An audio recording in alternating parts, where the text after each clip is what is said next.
Hey there everyone, today is gonna be an interesting day. Oh boy, it's time to talk drama. What are we doing? We are starting shit today. At least,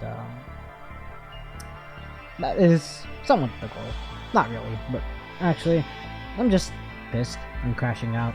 And I wanna say what's on my mind. Because why not? So, Hoyoverse. Oh, how well we knew ye. God, there is just so many things I have to say about Hoyoverse. It's hard to really summarize it in just one topic or one video, one comment. This, that, or the other. To put it simply,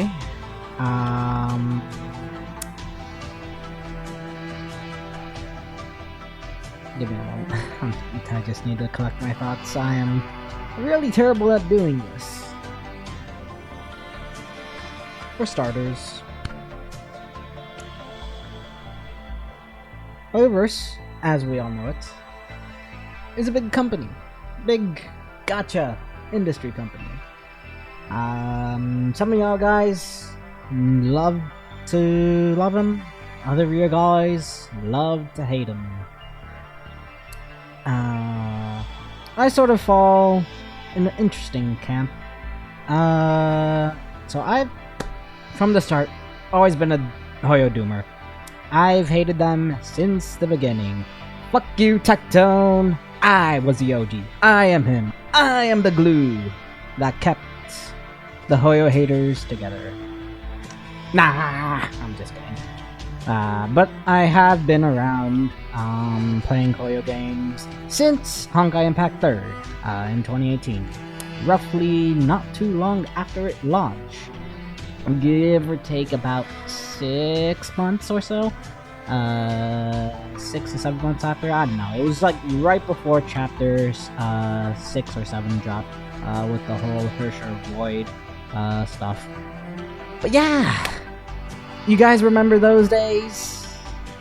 Yeah, it wasn't the greatest. I still remember Awakened Valkyries like it was yesterday. Technically, it was kind of yesterday. 2020 was the last Awakened one with, well, I'm not actually too sure if Palatina Equinox Durandal was the last one. I think it is, but don't quote me on that. I quit Honkai Impact 3rd in 2018, literally not even 3 days after I started it. Why? Well, there was a couple of reasons why. Firstly, back in 2017 and 2016 and stuff, I had other gacha obligations I was playing. Some of y'all might know a funny little game called Fate Grand Order. Or even other of you might even know Fire Emblem Heroes, or even Grand Blue Fantasy. Those were relatively older, more well-established games in the genre at the time. And while Honkai Impact 3rd did bring a lot of stuff to the system, it was also super fucking predatory and also just super hard to get anything you'd like. Not to say that most of the other ones were that much better, but in my opinion, they were. At least getting characters in most of the other games except for FGO, because FGO, as we all know, is ass as far as its gacha is concerned. But getting all the other characters and shit in most other games, give or take, also a couple other exceptions like Brave Frontier, it was relatively easy. Now I know a lot of people don't like losing to their pities and stuff in Hoyoverse games, myself included. I absolutely despise that. But like back then and stuff, I wasn't as particular about getting banner characters, just so long as I was like getting 5 stars in general. And most of the other games at that time were generally much better about that, even if they had no fail-safes in place. Like, if you're little me, unemployed, not doing anything, broke as fuck, just getting something always felt a little bit nice, even if it wasn't what you're searching for. But in a lot of cases back then, there wasn't really as big an idea as limited banners. I mean, limited banners did exist, don't get me wrong. It's just that it wasn't as much of a hard focus back then.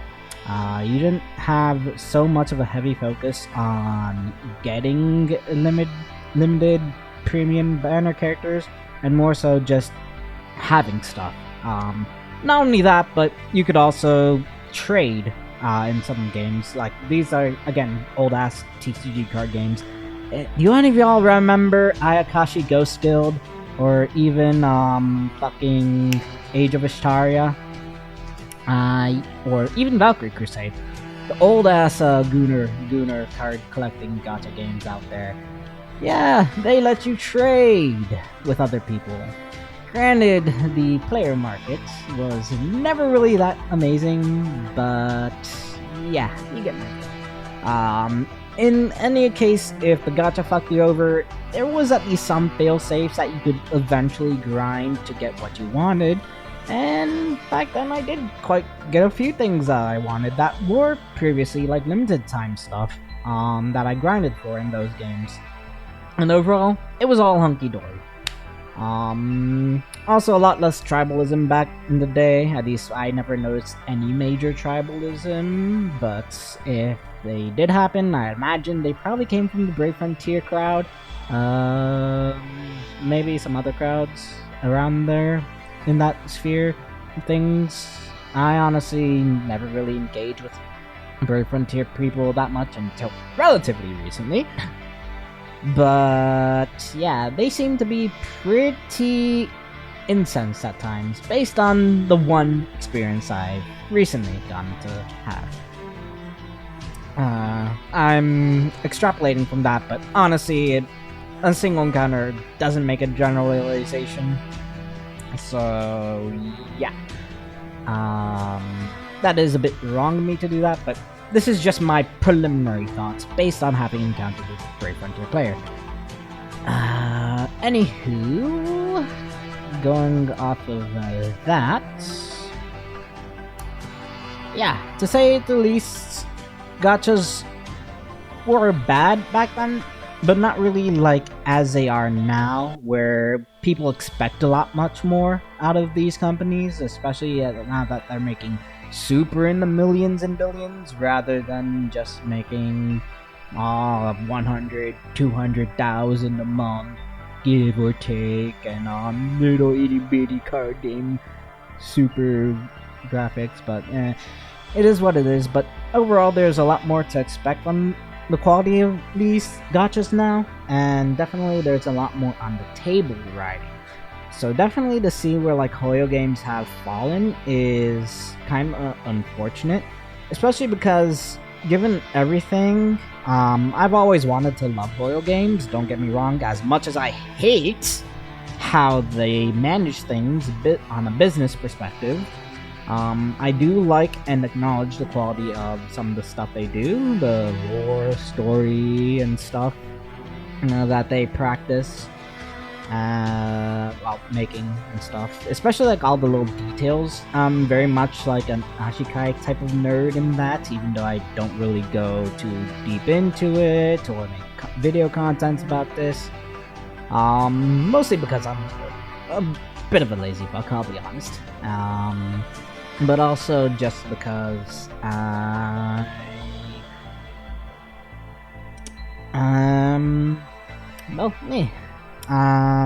very much an introvert. I don't like to talk too much. I mean, I do like to talk.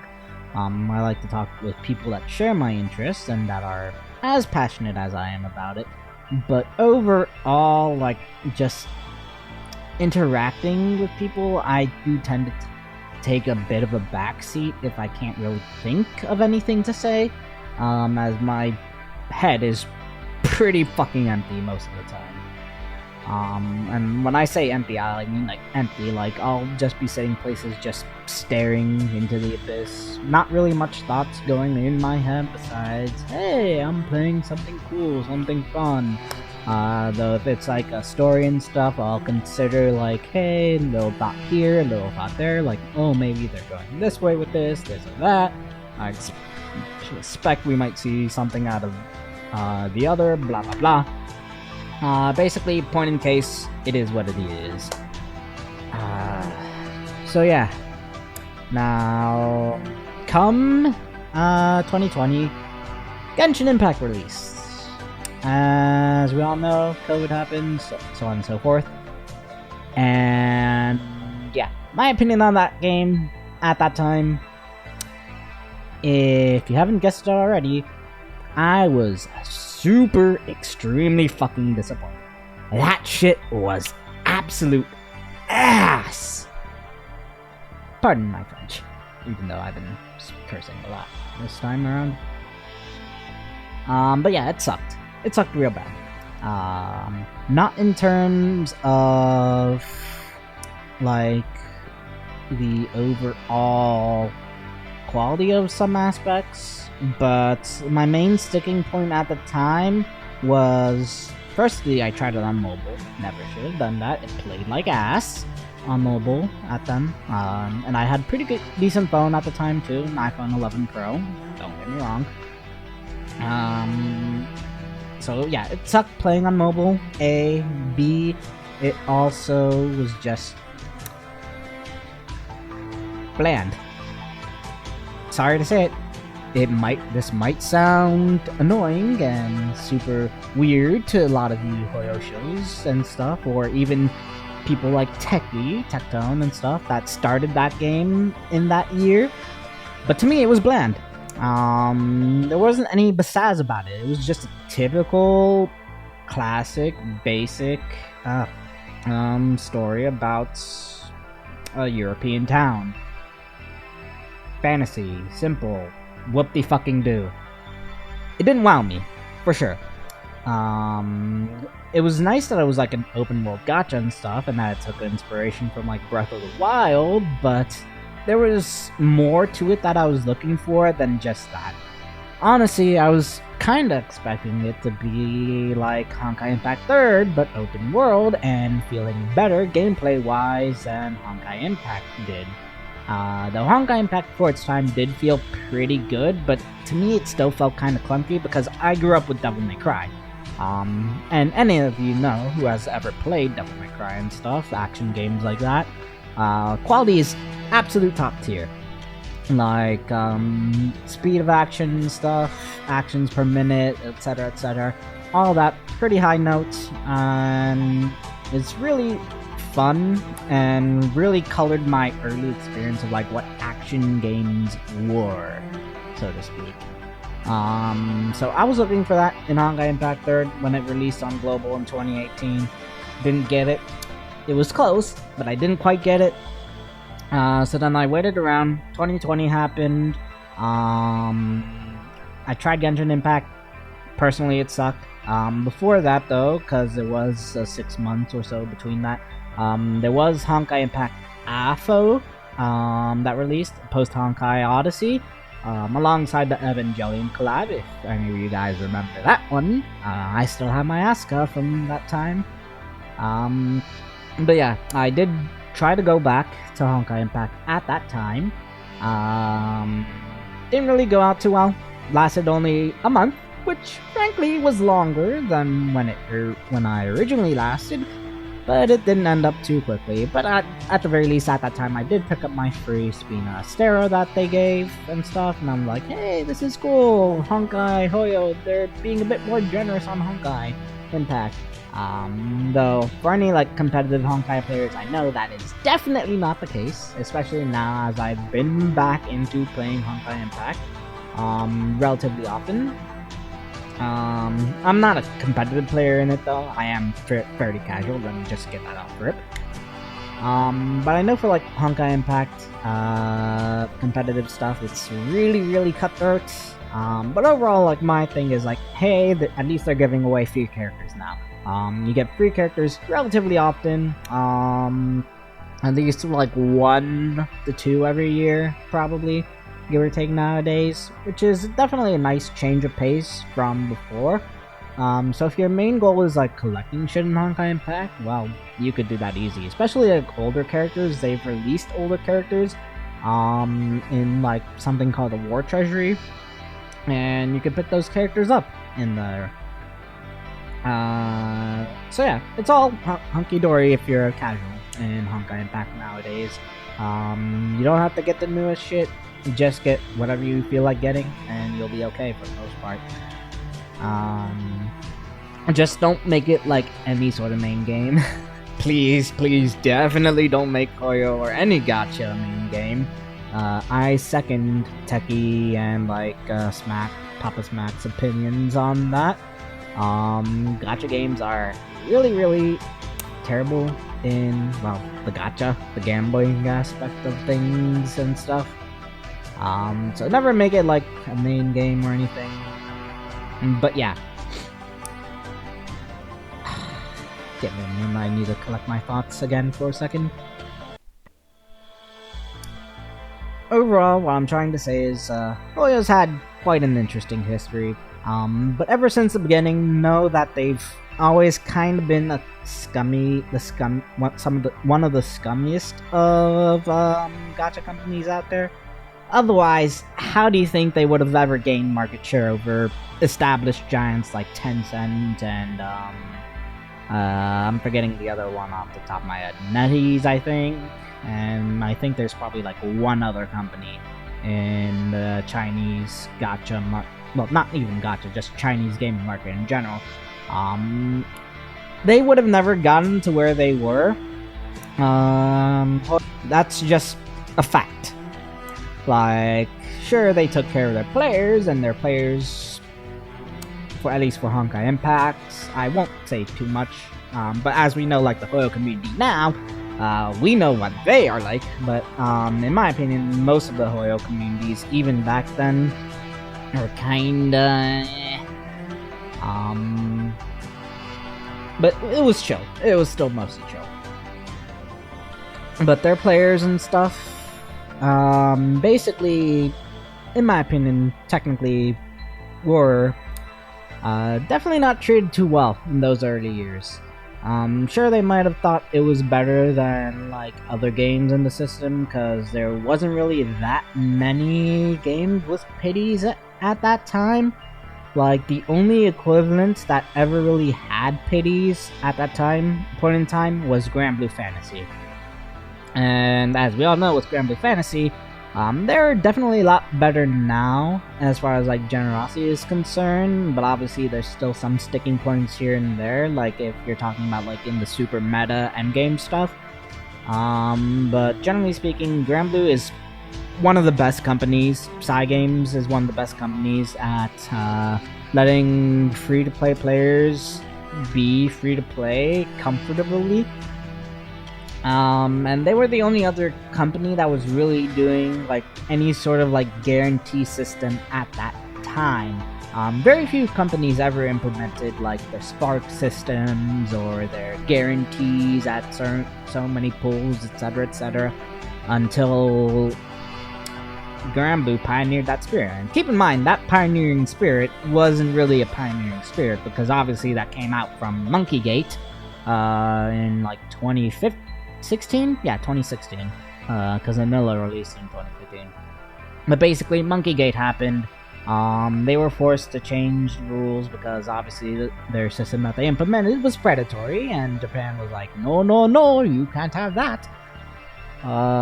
So they implemented the Spark system, and then sooner or later, other games did start following suit, or whatever, however you say it.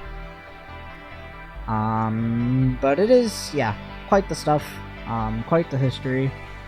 I know I'm not really saying too much with this, and I apologize with all my stuttering, this and that. Again, talking isn't my strong point. Like, really, really, really isn't my strong point. But yeah. In spite of all that, there are still aspects of Hoyo that I do love. I still love their music, teams and stuff. The music that they make, it's always been on par. Has been since the start, and probably always will be. And their storytelling, I've definitely fallen out of love with that. Since like Honkai Impact 2.0, as well as Genshin, and so on and so forth. But yeah, HSR especially, like nowadays, like you can see things droning on, and it's kind of annoying. But keep in mind, I'm not typically as bothered by a lot of like what people would call yak as other people, but I do understand and acknowledge that Hoyo's storytelling is very not that great for the way they try to tell it in the medium that they try to do. If there was still a visual novel, honestly, it would be perfectly fine. If not, maybe a little worse, because they definitely don't do like little things that visual novels do, or even other like mostly text-based story games do, where things like effects like shaking, camera shaking and stuff with like certain scenes, interjections here and there. And if you know me, my favorite visual novel of all time is Umi Neko, or Umi Neko no Nakun Koromi, as some might say it. Honestly, one of the best pieces of written mediums in gaming history, if you consider visual novels as video games. But it's a good story. Really, really amazing. Sort of like a murder mystery, but also with mysticism stuff in it. It's a fun read. Definitely don't watch the anime. That shit's ass. Well, it's not super ass. I mean, if you ask any fan, like they'll say it's ass. But personally, let me say this, that I did get my start with Umineko off the anime, so that was an experience, but it is what it is. And it is interesting though to see how things go and the discussions of like these topics evolve over time, so to speak. Now there's more that I want to say, but I can't really get my thoughts in order at this moment, so I'll probably have to say that another time. So I think this is a good enough spot to end the video here. So thanks everyone, and yeah, if anyone wants to talk to me, well, feel free. I'm available in the evenings on most weekdays, so I'm not super busy a lot of the time. Well, let me rephrase that. That's wrong. I am super busy a lot of the time. And I don't have a lot of time to like do content at this point in time like I used to, even though if you're watching and you're like a content creator like Tectone, you'd probably say like I never did content ever. And I will admit I was a bit of a grifter. I'll be straight with you on that. I do try to take the laziest path out, and I'm just gonna be straight with you. But overall, thanks for everyone that watched, and if you want to see more from me, or anybody want to talk to me, I'm pretty open. Just Tectone, if you're watching this, don't contact me through Twitter, because I blocked you and all of your other people's shit on there because I got tired of seeing it, frankly. But just leave a comment, like, subscribe, if you think this was an interesting discussion, or at least an interesting perspective. There's a lot more that I could go into. I'm much better written than I am just saying shit off rip. So, that is what it is. Thanks, and y'all have a good one. Bye-bye.